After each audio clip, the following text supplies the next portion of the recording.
they have a separate office off to the side, I mean. The senior center? Yeah, the cleaning would be their offices, the restroom, Yeah. everything down on bottom, Separate except for Separate Eddie's old office and the kitchen. Yeah. John and I had the opportunity, and I know we'll get to the lease agreement, Yeah. but we had the opportunity to go up and look at the apartment, and when we were there, we were talking to Tim. Tim doesn't necessarily agree with 20 hours a week either. He said that's the way it was under Leisure Service Board, so if council has no problem, why don't we put this on the agenda for next week and get it done? Yeah. Everybody okay with that? Yep, they're agreeing with the 20 a month. Yeah. Yeah, I think so, yeah. Excessive. Yeah. What's that? 5 a week is pretty Yes. slow. It is excessive, Person be sitting like this. especially when we clean the police department once a month. It'll be 4 hours per month per councilman. Right. The next item, Civil Service Commission for the fire department. We're reading that in the newspaper back on February 4th. We still just have 2 board. Jim mentioned tonight, maybe that his wife is interested. So hopefully we'll have another one to add this week. Have you met with the fire and police chief regarding the civil service policy? I have. Okay. I have. I've sat down with them. They are in the process of sending me their concerns, questions that they have in regards to both of those. I'll have those to council. Is that something we're gonna need, or can we just have the city manager deal with that and come back with to us with recommended changes, or Well, it was voted on by city council to, if there's gonna be changes, Rich, do we have to vote on that? You're supposed to approve their rules and regulations, yes. Do you think you can have that to us in our Friday packet so we could do it on Monday? Sure can. Okay. And possibly, if the police and fire chief wanna be here, if there's anything to discuss with them. Yep. Thank you. Let's see. Next item is the Titusville Council on Arts Titusville Chamber event that was held back on February 5th. I see Lindsay's here. I just wanted to mention, I had the opportunity for one of the council members to attend. It was the Art of Doing Business. It was held over at Farmers National Bank. It was a great event. They had some vendors set up. It was a good crowd. The Council on Arts named a new director, Sarah Miller. Sarah runs the Savory Studio here in town. So she'll be taking over as new director. So congratulations to her. The last item I have is the DCED presentation. We talked about it last week. Unexpectedly, I had a representative from DCED show up at City Hall today, and I had been trying to get a hold of them to set something up. Unfortunately, I only had 4 packets to pass out. You see it's the colored brochure there. There's quite a bit of information in there. It's a lot of things that they provide. I met Terry Kunkel, that's who stopped today. She's actually from Clearfield. She was making her rounds and was headed over to Meadville. So she'll be in on the 24th, and she'll be elaborating on those packets on some of the things that they provide for municipalities and things like that. So she'll be able to answer questions. That's all I got. Any questions of the manager? No. Roger? no? No. I just have one. The Civil Service Commission ad, have we had any responses to that? I haven't seen anything. Nothing's come in at all. No responses yet? Your motion to accept the manager's report? Motion to accept. Well, no, voting. That's right. I get so excited, you know. All right, old business. Our auditors are here. So, if you want to go first, and if you have questions, we'll ask questions. Yep, that works. Okay? Yep. That'd be great. My name is Steve Falk, and then I brought Natalie Heverline also. We're the 2 partners that are on the job for the city of Titusville. And what I handed out to you was, Yes, people are here. and what I handed out to you is some required communications of the council and management. So I was just going to hit the highlights of those. Those are required as part of the audit process. So prior to beginning the audit, we like to send this out to the board and council members. So since we were coming today, I figured I would send this out to you guys today and go over it with you in person, especially since there's a lot of new council members here, and so that you're aware of what the audit process, what your responsibilities are, our responsibilities are, and so forth. So the first part of there, the management and city's council role in the audit, is to implement sound internal control environment for the organization, provide a level of oversight to ensure compliance with the laws and regulations governing the organization, and also oversee the preparation and fair presentation of the financial statements. Now, our role in the audit, and this is in our engagement letter, is to express an opinion on the financial statements. As a whole, we ensure that there is no material misstatements. As part of that financial statement, that considers the general fund, water fund, sewer fund, refuse fund, all the pensions that are included in there, the other aggregate information we call it, and any other special revenue funds that we have, such as the liquid fuels fund. So that's all encompassing in those financial statements, and including the notes also, which over time have become more voluminous. So you'll see like the financial statements this year, the report is close to 90 pages or so, and that's usually due to in the past couple of years, we've had to implement a couple of GASBs, which are Governmental Auditing Accounting Standards Board. They implement these pronouncements that we have to follow if they apply to us. So the last couple of years, we had to implement like a GASB 68, which dealt with the net pension liability, GASB 75, that dealt with the net OPEB liability. So those are just a couple of examples of things that we ensure that you guys are in line with in accordance with those standards. Then, we determine, like I said, if financial statements are fairly presented in all material respects. We also consider internal control. However, we do not provide assurance on internal control.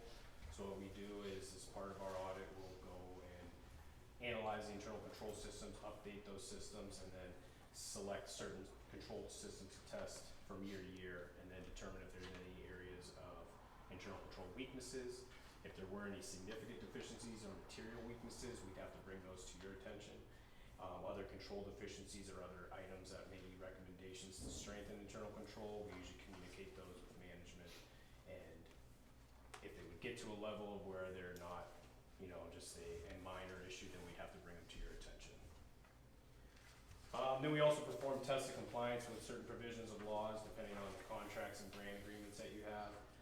In the past, we have issued a single audit report, which governs federally funded money. So if you expend over $750,000 of federal funds, we'd be required to do a single audit, they call it. So we'd actually test, in addition to the financial statements of the city, we'd also test that federal program, those expenditures, to ensure that they were spent properly in accordance with the federal guidelines that are there. And then that last part, the audit process, does not relieve management or the council of their responsibilities. So the responsibilities I meant above, the audit is just a different level of assurance with regard to material misstatements, and ensure that those financial statements are properly and presented fairly in accordance with GAAP. But it doesn't relieve, your responsibility as far as the stewardship and governance of the city. Then on the back page, I wasn't going to go over all these questions, but they are questions that you guys can consider.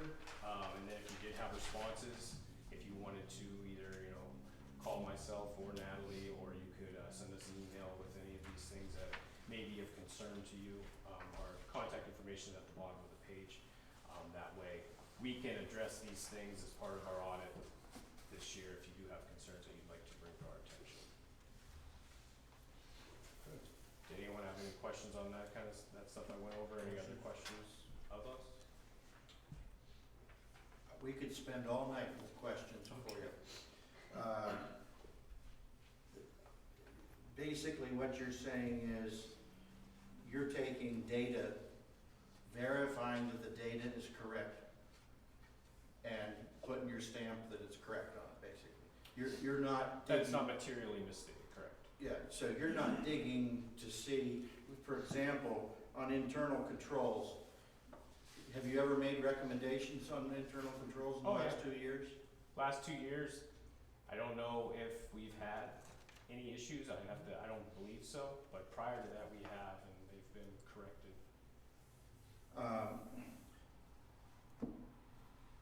So one of the big issues I have is, the city, for the entirety of your auditing of the city, has performed undocumented interfund transfers from our enterprise funds to the general fund. It's never been noted, it's never been, there's never been any verification on your part that there's any kind of accuracy or standard in how it's been done. In any of the notes that I've gone through your reports, or even in public council meeting minutes. Can you make any, what are the standards for transfers, and how should they be handled? As far as, I mean, the transfers themselves, they were approved and they were documented, so I guess I don't understand what you mean by that, but as far as, we've always had support for what the transfers consisted of, and that's. There's not even so much as a note on a napkin in this city as to justify the transfer. And to me, in the past years of your auditing, $6 million has passed from enterprise funds to the general fund without any records of work hours for documentation to back up those transfers. They've never been treated as reimbursements. They're always paid up front as an arbitrary number. And yet you have said you have no problem with it? Every transfer that we looked at was supported and approved by the board when we audited it, so I'm not sure What kind of support? They had, the details that we received were the details of how they calculated each transfer by percentage of use for each fund and by the people that were involved and the amounts that they were transferring over. That's not documentation. Taking a percentage is not documentation. If we have a worker in public works that works part of his day in the water department, there should be time cards, et cetera, that have been audited to justify that transfer was backed up with this kind of documentation. No such documentation has been used, so I know you did not review it. We consider the transfers for reasonableness, I mean, as far as it relates to. And what kind of standard is those that? funds. I don't know what you mean by that. Well, there's auditing standards. I mean, Yeah. I can't go down to PNC Bank and transfer money from my business account to my personal account. Can't do it. I have to take out a withdrawal and remake a deposit. Yeah. So there's a paper trail. There is no paper trail with these transfers, and the auditors have never so much as mentioned it. We were able to obtain the support that we felt was reasonable for those transfers, and then they were approved by the board as part of the budget process, so I don't know what else. Okay, I'll let someone else ask if they have any. What board? Approved by what board? City council. City council is Okay. part of the budget Yeah, process. so that's the only time that it ever, it's not discussed or anything. In the budget, the transfer is in there, but It's there's, approved. yeah, that's the only transaction that is taking place. Beyond that, there is no documentation. There's no support, and it's totally illegal according to state and federal law to intermix funds like that without documentation. I guess you're right. We just disagree on the level of documentation that. Well, I'm in the position that I am going to recommend to this council that we take a vote of no confidence unless you're willing to break your contract with the city and let us go find new auditors. I mean, I find it unconscionable what has gone on, and yet you have no standard, you don't have an answer other than we had the documentation. I know you didn't use it because it didn't exist.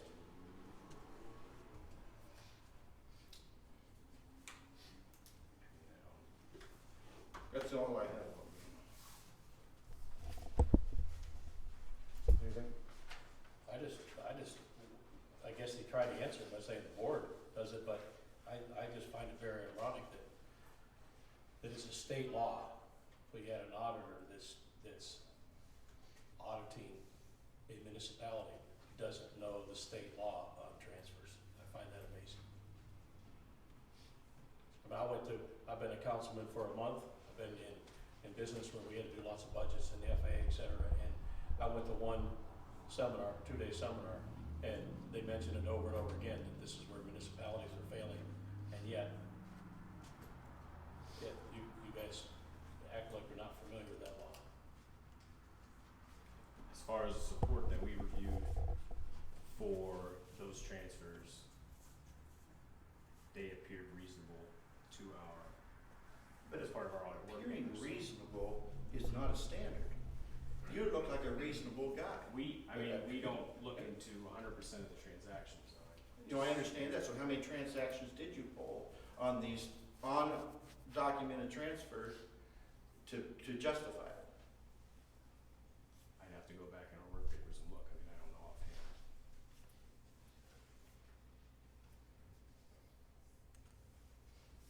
Okay. I have a couple questions. I think we can all agree, hopefully we all agree, that transfers are allowed, correct?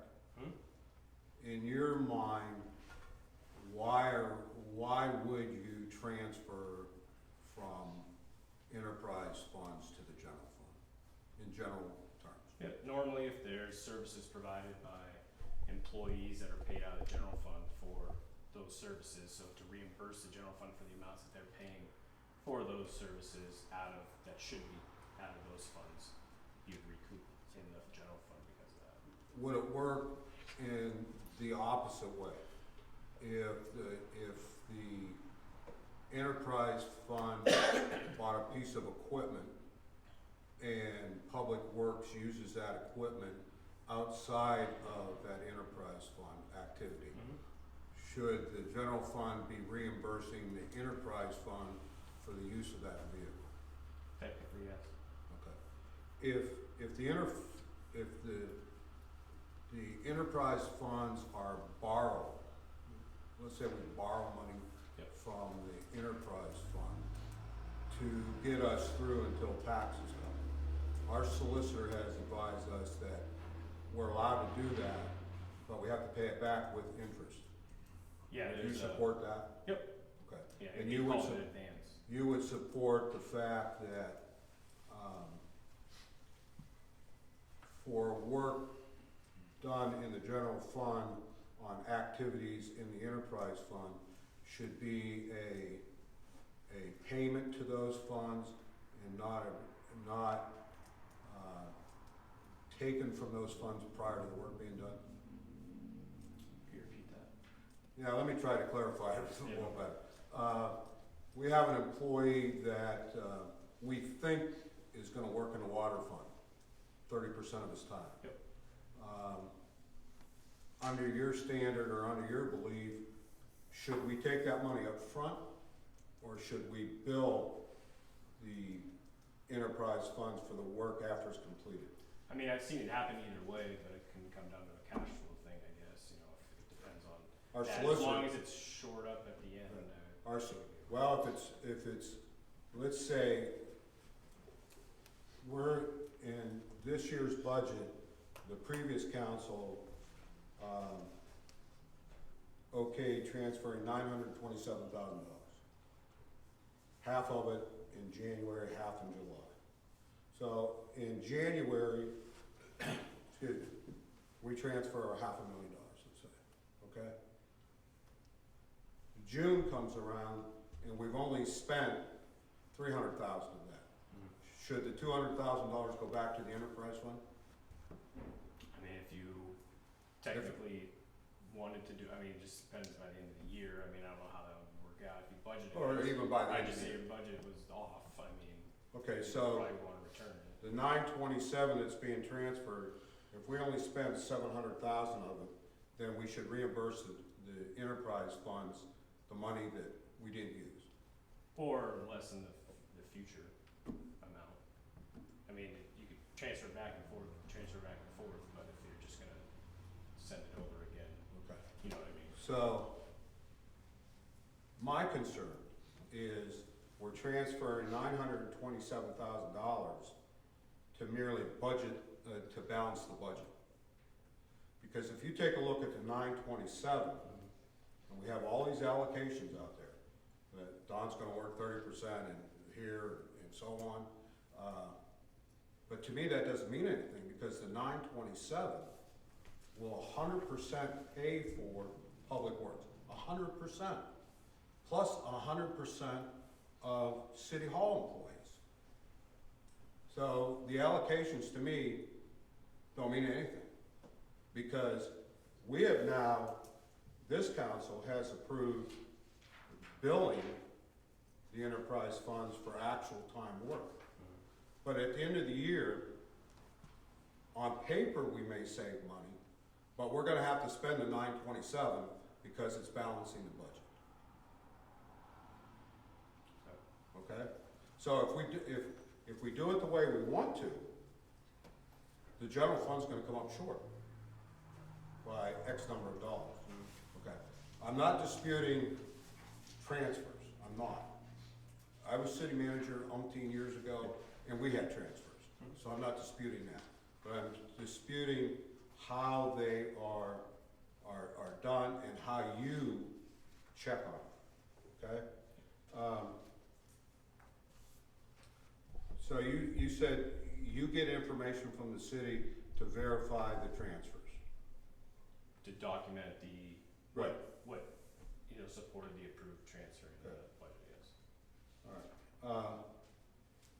Would you agree that when transfers are made frequently, or let's say every year, and they have increased by 73% since 2012, could that be masking a problem in the general fund? It just depends on the level of activity that's being, What do you mean by level activity? as far as individuals that may be performing services for those funds, if that level of activity changes, then yeah, the amount of transfers are gonna change, so I guess it would depend on a case-by-case basis. If we transfer, last year we transferred $891,000. At the end of the year, we were $400,000 to the good. Does that money belong to the general fund, or does that money belong to the enterprise funds? Depends on what the transfers covered. I mean, you'd have to take dollar by dollar, you'd have to compare what those costs were that were associated with the transfers and how much those actually were versus how well the general fund expenses. And you haven't done that in your audit? We look at the financial statements as a whole. I mean, we look at each fund, but it's our opinions on the financial statements as a whole. So Okay. since the city also, their water, sewer, refuse, and general fund all are a part of the city. Do you audit each fund on an individual basis and then lump it together in your report? We have to, we audit each fund, but at the end, it gets combined into a total, so to speak, on the government-wide statements, they call them. So when you make the broad statement as a whole, Yep. the city's pretty good, It takes into account, and those transfers actually net out to zero as a whole. Correct. Correct. Taking all the units together. Correct. Do you give an opinion on each individual fund? We give an opinion on all the items that are included in the audit report, so the governmental activities, the general fund, the Do you water. look at the general fund without the transfer in it to see the condition of the general fund? I mean, it's part of the general fund, so I guess not. I mean, it's, In your report, you said, during our audit, we did not identify any deficiencies in internal control that we consider to be material weaknesses. However, material weaknesses may exist and not have been identified. What does that mean? well, it just means we don't look at 100% of the transactions, so we can't. If you did an audit and did 100% of transactions, it would take, 6 months, but we don't do that, so. And how do you decide on what transactions you're gonna look at? It's done a risk-based approach, it changes from year to year. some things we have to look at every year based on, you know, materiality and things like that, but other than that, it just depends on what the risks are that year, depending on what's going on with the city. Could I just ask a question? How many transactions do you look at individually like that out of the thousands of transactions that we have? I'd say probably anywhere from, I'd say probably maybe like 150 individual transactions. At the beginning of your thing here, you referred to transfers as reimbursement. You know, you talked about them being a reimbursement, but they can't be a reimbursement if we're transferring them before or reimbursing. It was more of a funding of those expenses that are paid for out of one fund for another fund, I guess, instead of reimbursement. Somewhere I read, and I apologize for not remembering who made the statement, it could have been you or someone else, but it says, made the statement, other municipalities use transfers, but by different means. Could you explain that, how other municipalities might be using their transfers? Like you gave a couple examples about as far as the equipment usage. So say like the refuse fund has a piece of equipment, or the sewer fund has a piece of equipment, and the general fund uses it, then they would reimburse for that usage of it. It's always based on a use of some other service from the other fund. After the fact, not before the fact. After the fact, or if they know that they're going to be using that, I've seen where they've come up with a reasonable estimate as far as that. So how many, if you just figure out how many municipalities and townships do you guys audit? Do we audit? Yeah, a couple hundred? Oh, no, a couple hundred, no. I'd say probably about 40. And you did not know that it was the state law that you're supposed to be reimbursing and not putting the money in as a general thing? Oh, we understand that it's a state law. I'm saying that based on approval of transfers and the support, available for those transfers.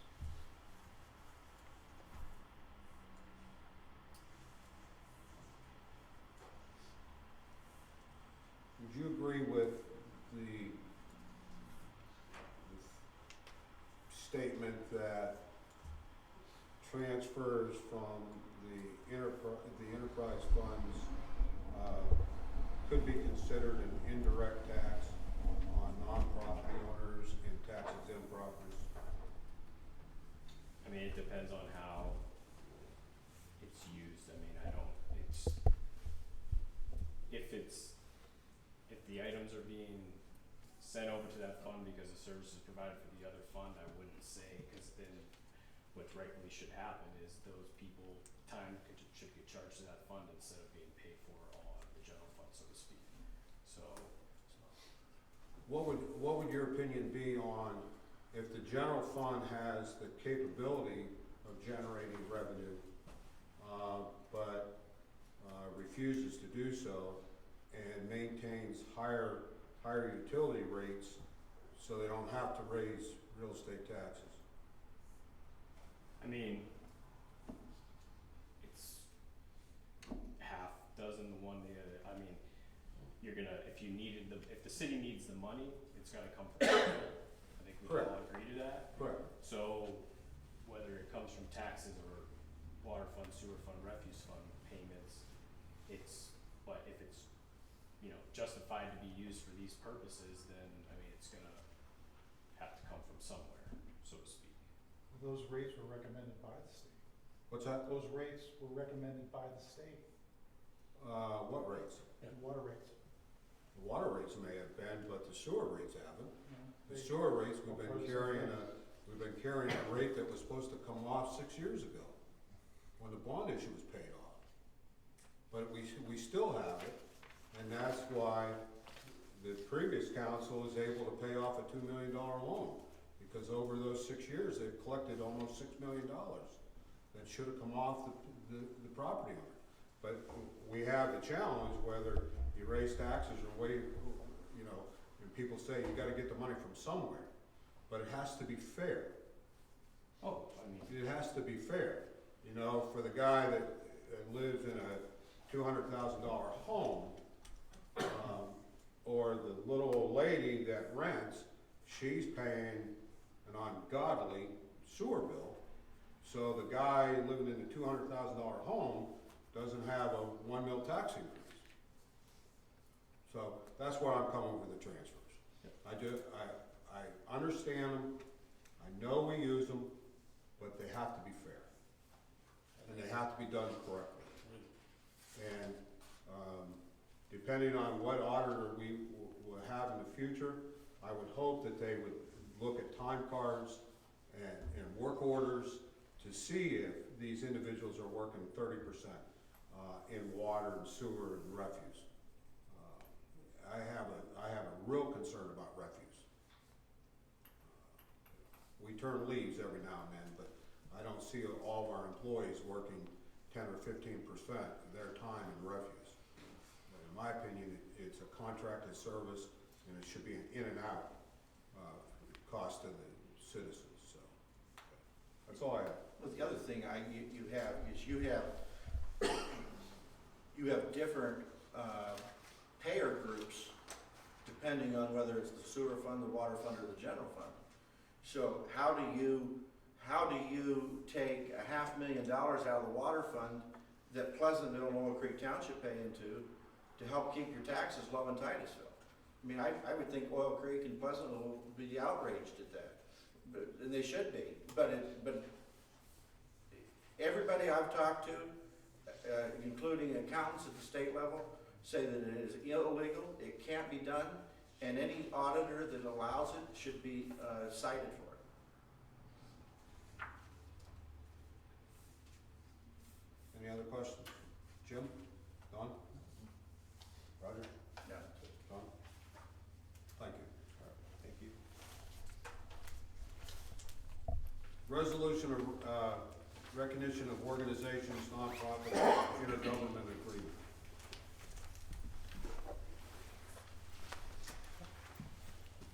We weren't that hard, you can stay. Thank you. Go back to your. Roger, you wanna take the lead on this?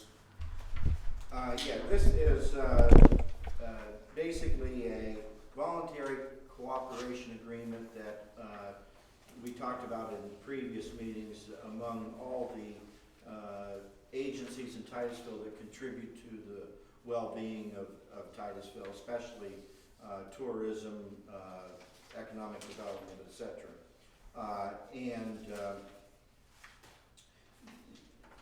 Historically, this city has kind of picked and chosen different ones that they wanted to recognize and work with.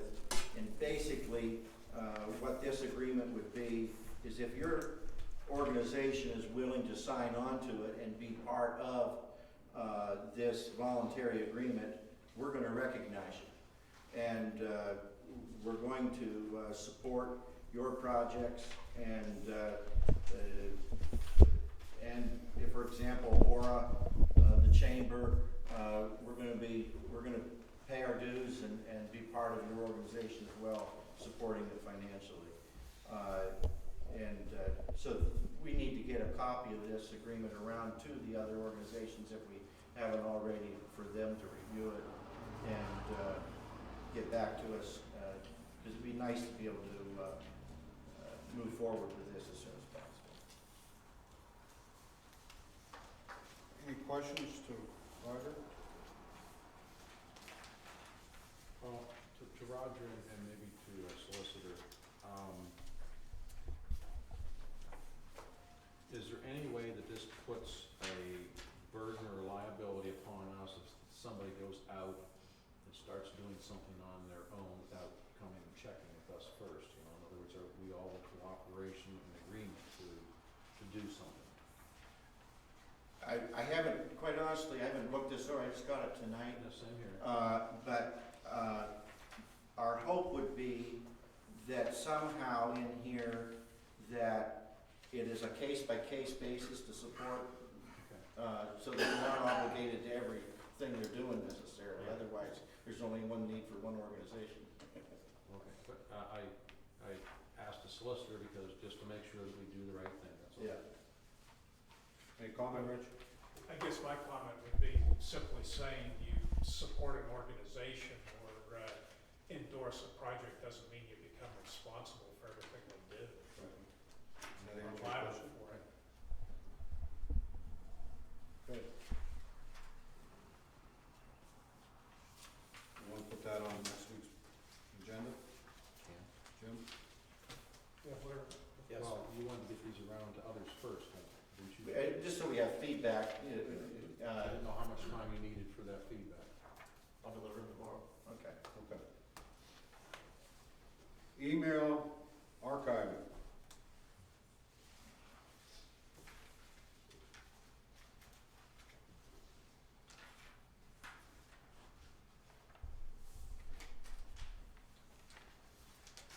What do you think this, what we talked about last week, did you wanna? Yeah, Well, I just- did you guys got the attached, in your packets here? On, archiving some of the, I think there's an article from a newspaper about emails, things like that. And then there's a quote on price to, if we were to reach out to. So, I guess my question to that would be, do we have somebody in the city, because you had said you don't, we don't have somebody in the city going in and deleting emails, unless they happen on their own. So they could be on a server. Could be. What is the role of Cisco? Do they do any backup? Right now, For us, Yes. but what is their role for 16,000, what do they do? for Munis, that's Yeah. our financial software. That has nothing to do with email or the email server. I just noticed in the budget, it cites Cisco as being one of the companies that it looks like they oversee our system or provide security for it or something. Yeah, that's all Munis. So as far as our Financial software. email goes, stuff, they don't touch that. So who division Cisco Systems use? No, So who oversees or watches out for our email system? the email server and our .gov are hosted by CS Technologies. And where's that? Okay, so we don't have, Seneca, we have an internal server? No. CS Online. We don't have a do not server have on an site. internal server. And are all of our computers networked among the police and fire and public works? Are they all networked into the city hall? There's a tunnel, a fiber tunnel between the three buildings. However, the police are on their own, separate, Server? and each PC has its own static IP address. But as right now, if I'm right, and you answered last week, we only have one administrator. One administrator in the city, and then CS Technologies is the actual third-party service So we, provider. like, there's not somebody so something goes down, there's not somebody at the fire hall or police that could take care of it if they needed to. Usually it's just a reboot, but it would have to be done at City Hall. You mean the The computer? routers we have a router at City Hall. And do we have some people that telecommute, do we have people that remote in from outside City Hall? Not that I know of, the police may, but like I said, they're on a separate environment. Are we under contract with CS Online? Or are they just like on call? It's pretty much a contract, we pay a hosting fee to them. Okay. This service is actually, the top one is the Barracuda service. $1,700 a year, a little under $3 per email address. It's unaffected by turnover, and it has an infinite limit of storage. Everyone else, there's a limit. You might want $4,000 up front, but then there's a limit to the size of what you can store out there. And there's no limit with the Barracuda? There's no limit, but the cost is $1,700 per year, but it is based on the number email addresses we have. We have 48 right now. What do they do for that archive? It's an archive on the cloud. And when we need to reset our password, where's that go? To reset your If I need to reset my email pa- password, you can do it through CS Technologies.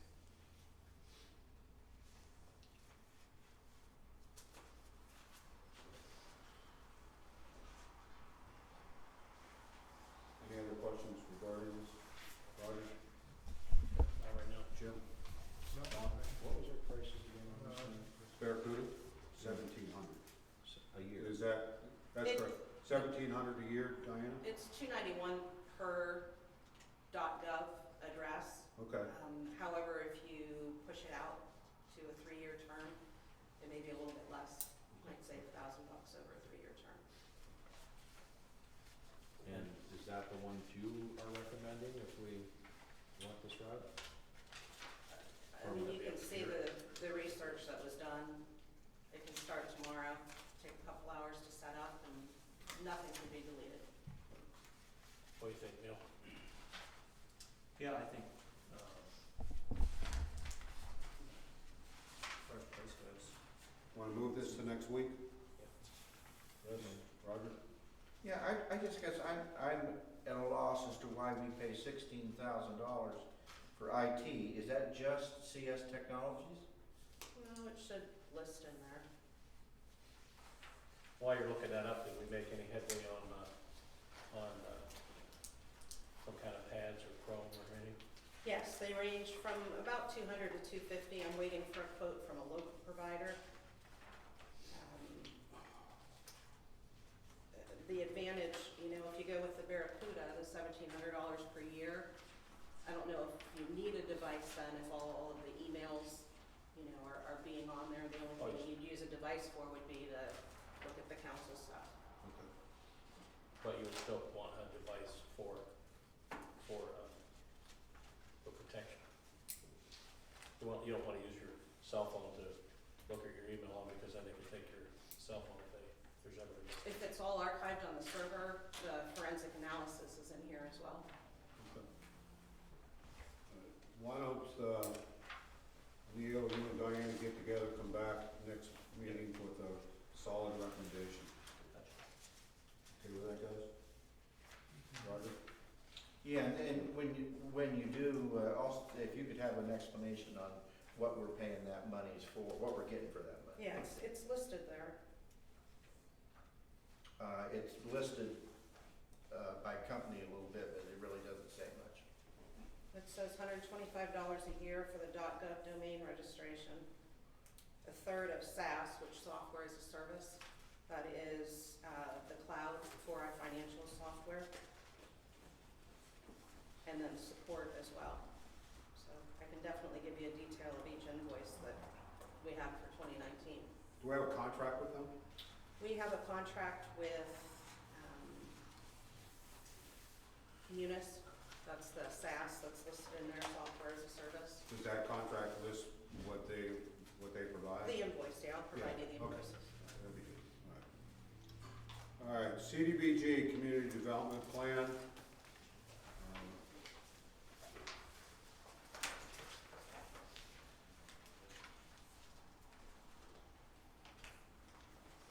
Is this just in our packet for information, or?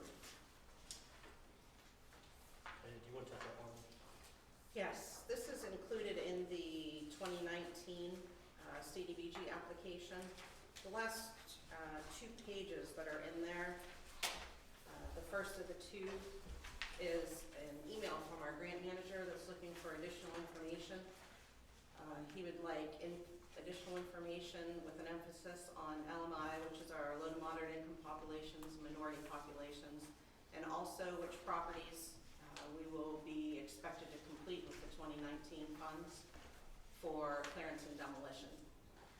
So I didn't want to go ahead and put those things in there because it is something that council would normally discuss, what activities.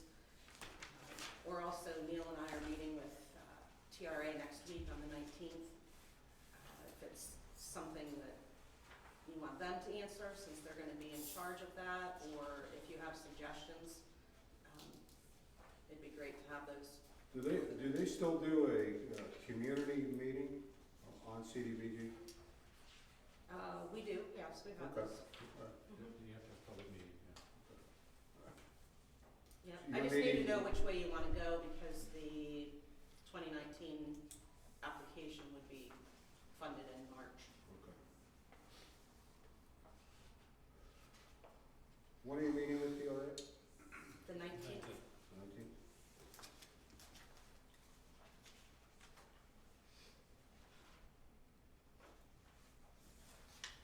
What time? 2. I'll go to.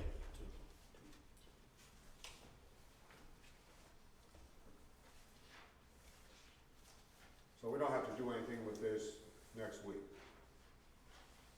Or do you need us? Not for voting. I think it could wait until we meet on the 19th, and then TRA can add Present whatever they something. want, because the plan covers the actual years that they're going to administer. Okay, I think it makes sense for them. thank you. I just had a question kind of with that. When's the last time we did a comprehensive plan in the city? 2006 was the amended Oil Creek cod. We haven't done one just strictly city of Titusville. No.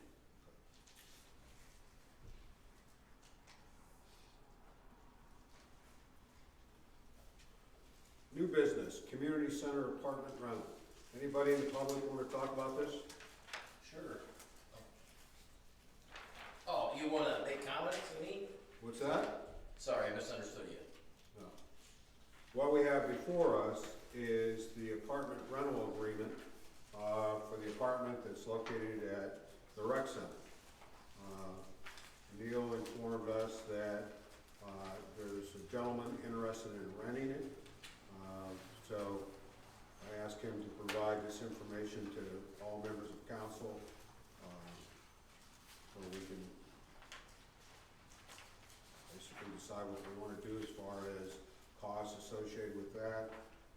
I had said maybe this individual, if we don't have the seniors clean, maybe this individual for a reduction in rent could clean the entire building, depending on who we get in there. John and I had the opportunity to walk through the apartment last week. It needs a little loving, needs clean, maybe a coat of paint here and there, but the appliances are there. The back 2 bedrooms have been newly carpeted. It's got a nice big living room, kitchen. For 1 or 2 people would make it ideal. The other thing, some of us who grew up in Titusville probably can remember when Russ Platt lived there.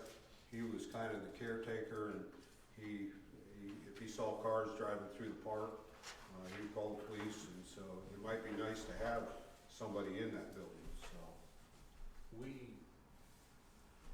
Diana, at one time, we were looking into an individual for that same type of thing when we had all this vandalism down at Burgess Park, right? We also had a tenant on there, but I don't, how long ago did they leave? It's been a while. I think the date's on that. But my question for the past, when Leisure Services had that, when Leisure Services took care of that park, are they the ones that handled that, or did the city still handle it back then? I would imagine Leisure Service handled it. I went through Eddie. Nice. Everybody wants to take this with them, take a look at all the detail, get back to Neil about if there's anything in it that you feel should be changed, amended. And then let's put this on our next week's agenda. Does that look like a reasonable fee? Well, I know Aura was charging on the rent $100 more than what it shows here for the Ida Tarbell house, their apartment, and they had to drop it down to about this rate here. Okay, so, I don't remember. anybody in the audience have comment on what an average rent for a 2-bedroom apartment would be Upstairs, upstairs? utilities included?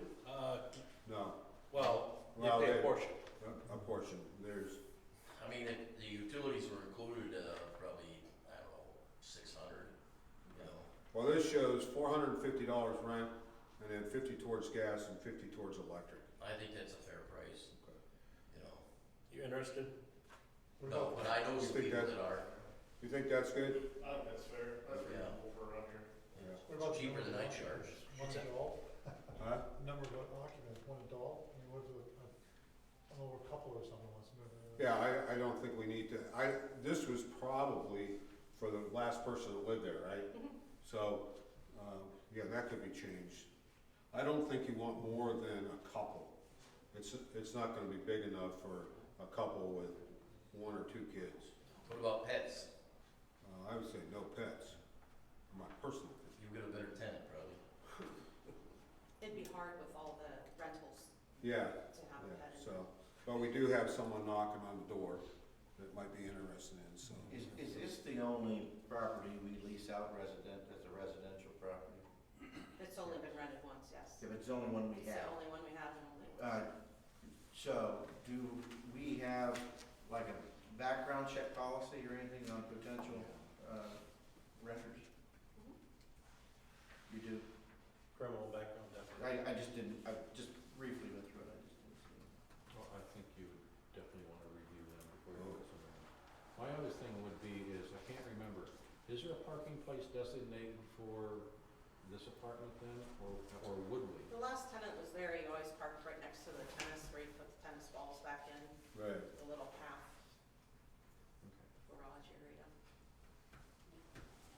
And we just have to watch that he's not parked where the bus goes in You've and got out. a his and hers, Yeah. that's, Yeah, take a look at this, mark it up, get it to Neil, and then we'll put it on next week. Okay? Short and long-range goal discussion. At the last meeting, we announced that we would take ideas from the public tonight. I don't know if the Herald ran it the way we wanted to, but we want to take input from the public on what they would consider a goal for Titusville. It could be anything that we just throw up on the wall. We would like agencies to come in, give us some ideas. We had a meeting scheduled and a couple conflicts and we canceled ours. But we need to put together a short-range goal to get us probably to October. And then October really sit down, because it's hard to create goals when budgets are already set. So, so if there's any short-range items that you might think of that would occur during the summer, early fall, that's what we're looking for. So, if anybody here has anything, please tell us. You're looking at. You gotta stand and state your name. Lee Carter, 11855 Campbell Road. Okay. And thank you, it's so nice to have the opportunity to speak to you in this setting again. And my work with Titusville Renaissance, and I've been involved in community revitalization type stuff for quite some time now. I've reached out to 2 entities that I know, and I have a third that I could also reach out to, asking them if they would be interested and what it would cost to give me some kind of an estimate, to do some kind of maybe like a mini visioning, maybe a public meeting, a stakeholders meeting, and some way, whether it's online, physically, in a storefront or whatever, some other way for people to have the opportunity to input ideas for putting together maybe like a 1 to 3 year short range goals to help kind of jumpstart things. I mean, I know what we really need is a strategic plan. They're supposed to be updated roughly every 10 years, and apparently ours, the most recent one we had is 2006, so we're way overdue. But I know that you guys have a lot on your plate to get started, and it's like, what are the priorities and where to begin? And since the community really hasn't had much of a chance to input for pretty much like the last decade. It would really be nice to give them an opportunity to input into some short-range goals just to kind of get things rolling. And so if you're interested, I can get these quotes from two people that have been involved, two different entities that are involved in this type of an activity. There's a third that I can approach, and they can give you some information if you're interested. I'm sure they would be happy to come and talk to you about what they're recommending for a mini visioning goal, mini plan, just to kind of kick things off. So if you want, we can gather that info for you, and you can speak to them if you're interested. If not, I'll just get you what I've got, and you can go from there. I'm all for it. Roger? I'm in favor of that. I'd say, get the info to Neil, and, then we can, look at what they're providing you and, go from there.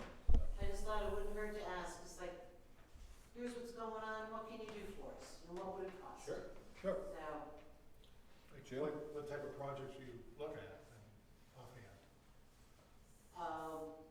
they would talk with the public and with stakeholders such as council, maybe some key businesses, school district, whoever, you felt would be significant for the stakeholders meeting. And from those meetings and from the other input, whether it's online or whether it's in a storefront, you put up ideas on a wall and people stop in and put a dot underneath the ideas that they feel are most important. But just, there's different ways to gather that input, but to take that input and then help to roll it into, based on the results, roll it into some kind of a 1 to 3 year set of goals for you guys to look at. So it could be any kind of project. It could be whatever the community feels is important to them. And like I said, you're talking to the residents and to your business owners and property owners and everybody. Everybody will have a different opinion, I'm sure. We could do it like Eddie Meyer used to do on Mr. Baseball. You put all the ball players' pictures on a board, and there was a slot, and you voted by dollars on who won. So we could, whatever project got the most money, we could do it that way. There you So, go. but that's a good point, so, yeah. Anyone else? Two things. Name and address. James Elliott, 306 North Franklin Street. Okay. I'd like to see the sidewalks fixed in town. It'd be a long-term goal. They had enhanced Titusville, which covered the C1 zoning. The city would earmark $25,000 for that. Then I believe they cut it down to $15,000, and they added the C2 zoning. I'd like to see them add all the zonings in Titusville. I mean, the public walks in all the residential areas, not just downtown. And I think enhancing Titusville would go a long way with improving the sidewalks. Okay. Appreciate that. Town would be more healthy. That's right. And then the other one would be the Church-Run Creek walls, the foundation walls that line Church-Run Creek. I believe a lot of them have fallen over. They've fallen into the creek. Now, I don't know what the DEP or the EPA or whoever it is that governs that would do, but I know that they do have some contractors that go through and rebuild those walls. I'd like to see something done there.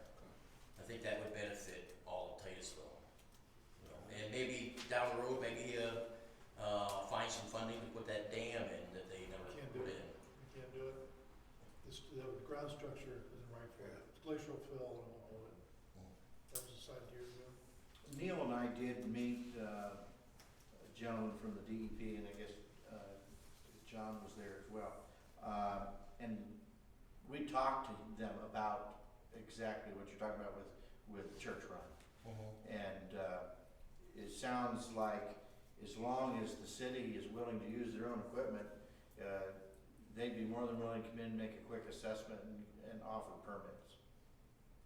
No problem with the fossils? No, Oh, wasn't an issue at all. At one time, the state was willing to put in a diversion dam for overflow, but that was turned down by the city. That was quite long ago. and that's the one you said not feasible now? Well, the one up in that field, Kelly's the field. dry dam, Yeah. that wasn't feasible. And But the soil diversion, removal.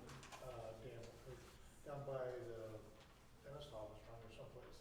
They could do If we something get like rid of that. all the obstructions down through the creek, it might do Yeah, the help, dam. yeah. And you could dredge it, because it used to be, I don't think when I was a kid, you could walk underneath the Spruce Street Bridge, and now you can hardly see underneath it. Right. I know years ago, we had them come in and put gabion walls in over on the south side, so. Yeah.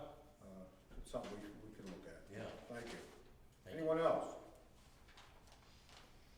Yes? Name? My name is Jeremy Brandt, and I live at 708 West Walnut Street, Titusville.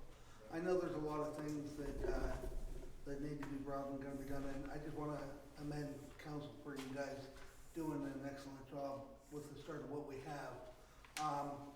And there's things that I've talked to privately on the street to council about some of the things that need done and issues and things. I've talked to Neil just the other day about some stuff. I'm not necessarily saying to cause and something to the city, but we used to have the dog kennel in town, and there was a big thing on social media the other day about that new Slurps that's over on East Spring Street, the dog thing that's over to help animals and stuff that they have over town. That's fine that they have that. I have nothing against that whatsoever that they're doing over there. It's a thing to help dogs and things. Anyhow, my thing is I had come to the city last year when we had the other council that was here. I don't know if a lot of you guys know about this, maybe you do, maybe you don't, but the dog kennel that the city has down on St. John Street at the Public Works Garage got revamped and got remodeled about 2 years ago. I know when you guys say that, you guys probably think, how'd it get done? What do you mean by that? We had a local non-profit civic organization that wanted to take that and do something with that. And like I said, about 2 years ago, one of the organizations here in town reached out to Larry Manross when he was OIC at that time and wanted to have charge of that and fix that. And this organization paid to have a new metal roof put on that dog kennel, and they paid to have new drywall put in on that dog kennel. They used it for about 3 or 4 months maybe, and then they decided to close it. Is there any, in that I'm saying, talking near future, way out, is there any sight of reopening that dog kennel again? Because I hate to see a building sit empty, especially after it's been revamped and redone at a donation to the city. Thank you. Thank you. I don't know the answer. Neither do I. No, I didn't know it was done with We'll donations. refer to Don, he's the senior fellow here. I was asking, I'm not trying to Yeah. put anybody in trouble. No, you're not raising trouble, we just don't have an answer for you. Because I guess it's all controlled by the county now. The county does that. I don't remember exactly what happened, but the officers and stuff just didn't have the time. I mean. Well, I know I talked to Dustin, the chief of police, and he said that he went to Larry Manross and asked them to close it because they didn't have time to deal with it. Right. So I'm not necessarily saying it should be the police department's job, but I wonder if we can form some sort of committee, and if you got a loose dog control in town, then somebody can't go pick it up, take it down, and put it in the kennel, that way it has a roof over its head, it's caged in, it's not gonna get away until somebody can claim it. If it's not claimed, then it can go to the next step, you know? Let me, I just hate to see a building sit empty that's been Sure. revamped and redone, Yeah. when we have somewhere we can put that in, was my question. let me ask this. It is, That's what I'm wondering. maybe what Jeremy is suggesting, that if there's a volunteer organization that could be attached with the county, is that feasible and possible, and how does that work?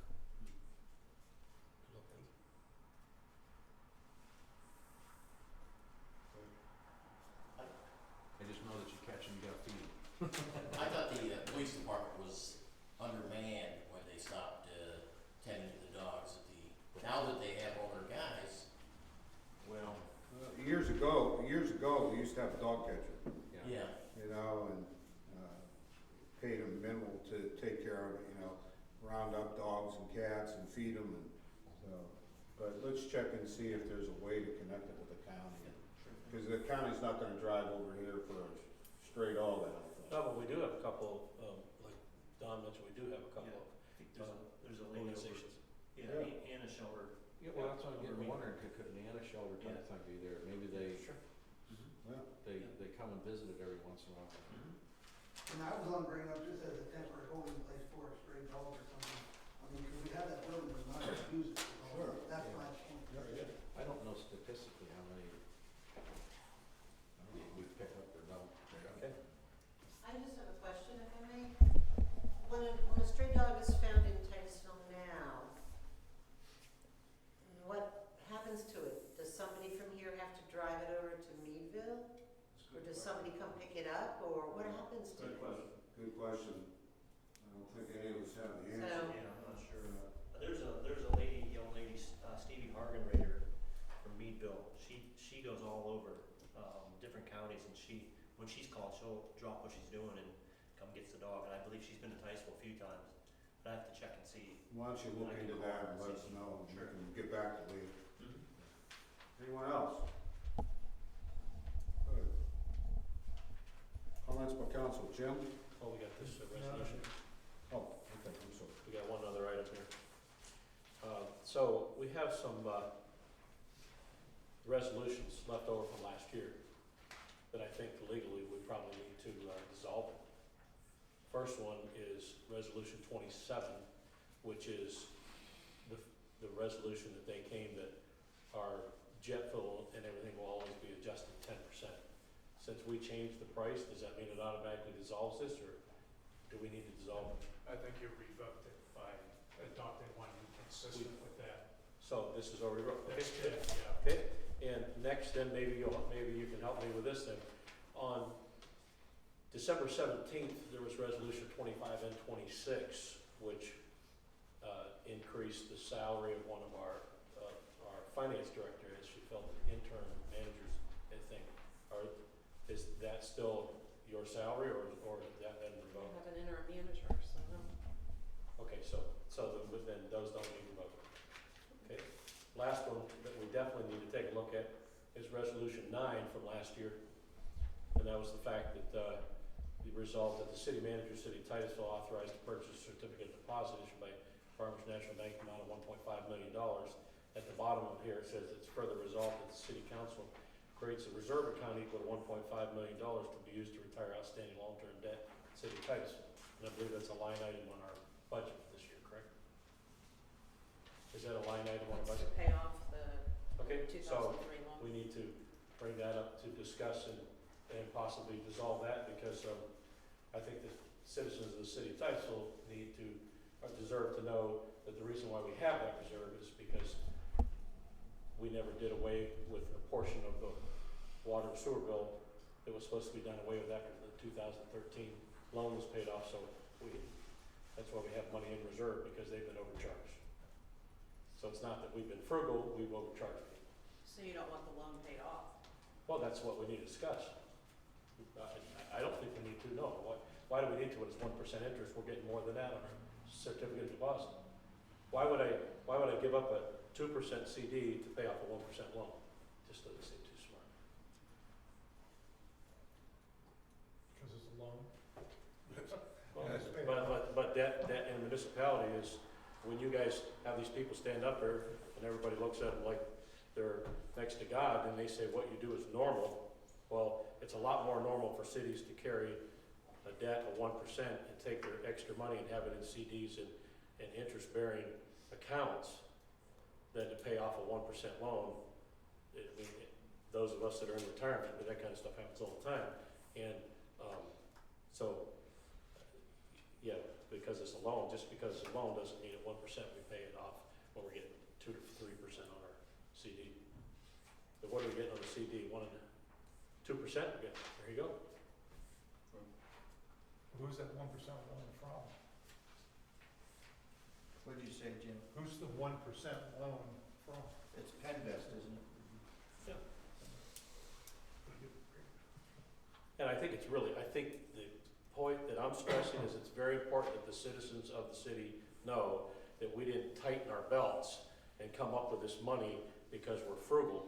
We came up with this money because everybody in this audience that lives in town paid extra money on their water bill. That's where it came from. Don? Yes, you gentlemen are aware of the emails on airport. Hold on. No, any comments on? Oh, no, I'm before- sorry. Okay. So Any is comments that with on that? the agenda for a vote? Yes, Or- I would like it to be. Roger, comments? No, I fully agree. I think it depletes our cash too low to pay it off. All right, any other comments on this issue? Okay. Comments by council? Jim? No, Okay, Don? Yes, you gentlemen have received emails that I received over the weekend about some stuff at the airport. I just Speak wanted, up a little bit so that people. I just wanted to let you know that I am, sometimes it's said that I am in charge of the airport. I am not in charge of the airport. I relinquished some of those responsibilities April 2019. What happened then? Huh? What happened in April 2019? That's when the city took over the authority. There's no longer authority. You didn't continue to have a lot of responsibility out there, though? What I did was, with Mr. Manross and Mr. Nickerson, we worked on grants and stuff like that together, because I had previously worked on the grants. And so I had experience with that. However, I continued to volunteer where I could, and to help and fix things and for maintenance. So I just wanted to let you know that there's misinformation about that, and. I don't know if it's misinformation, but go ahead. But anyways, Neil, I just wanted to let you know, so if there is an issue with the phone, I think that's the city's gonna have to take care of that when they make the call. Okay. But I was not aware, I know that it's working, I don't know what's happening. Anything else on? No. Good. Roger? No. Don? Well, on the airport issue, now that Don brought that point up, we definitely need to figure out what's going on.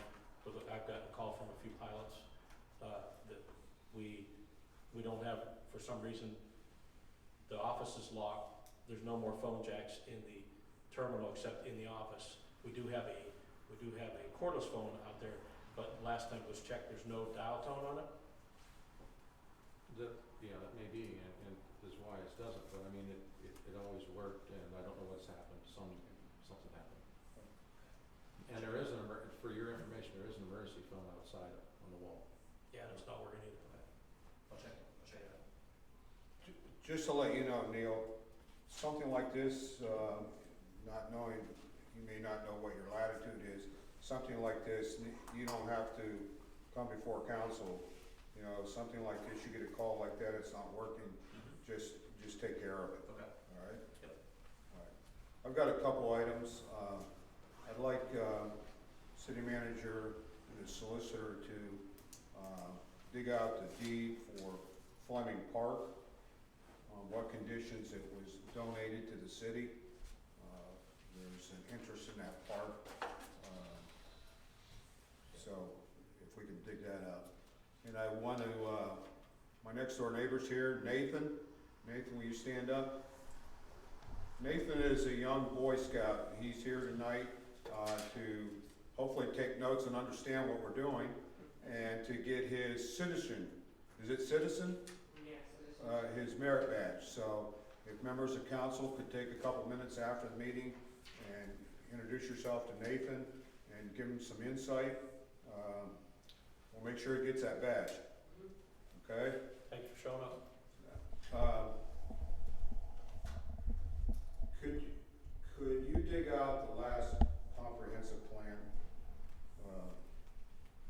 and give that to? It's on the website. Yeah. I think the only one I found on the website, we still had my signature on it. Does the COG still exist? It doesn't, does it? Yeah, is the COG still in existence? I might be able to speak on this topic. I was involved in city planning and in the regional planning when that amendment to it was a regional plan.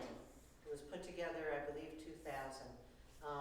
And then Titusville, when I was on city planning at the time, in 2006, we updated our portion of the regional plan in 2006, and that is what you currently have. The regional plan still exists. I think other communities, some of them may have updated their portions. It's kind of, there was a regional planning committee at the time when we did the update. It's I think it kind of fallen by the wayside. It's something that could perhaps be rejuvenated because some communities, that's still their comprehensive plan. They haven't updated theirs at all. So it's something that bears looking at. One of the things that Roger and I talked about, that we need to develop is a land use, because we do have vacant lots around that we own now, and we have a lot for sale downtown. You know, what do we really want to do with this property, and go from there. Just for council, there's a municipal pension reform, House Bill 2018. The printer number is 2934.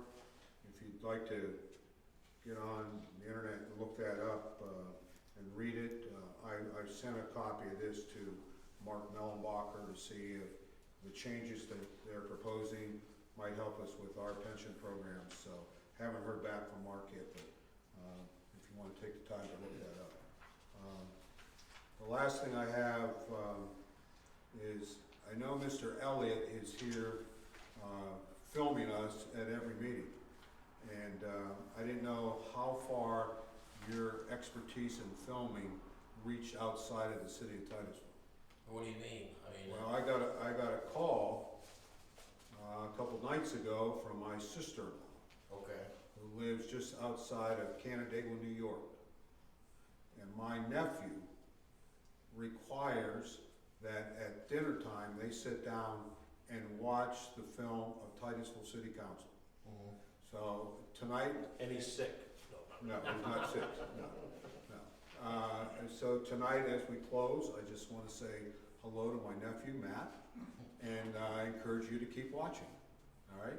Thank you. Motion to adjourn. So moved. Second. All in favor? Don't forget to say hello to Nathan. And Matt. Love Matt.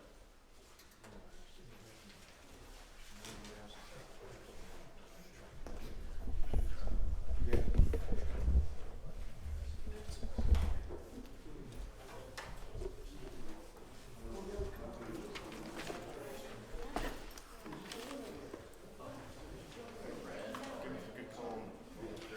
Yeah, it was needed everywhere over town.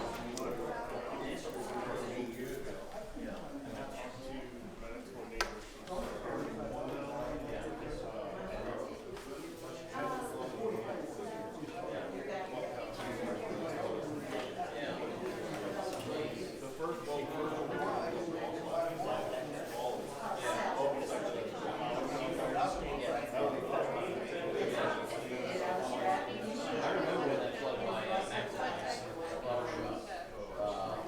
Their walls still free. Most of them. I always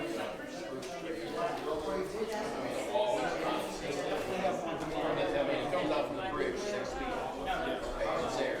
Because supposedly that's the state or the city has to do. I know, it doesn't seem like it was that long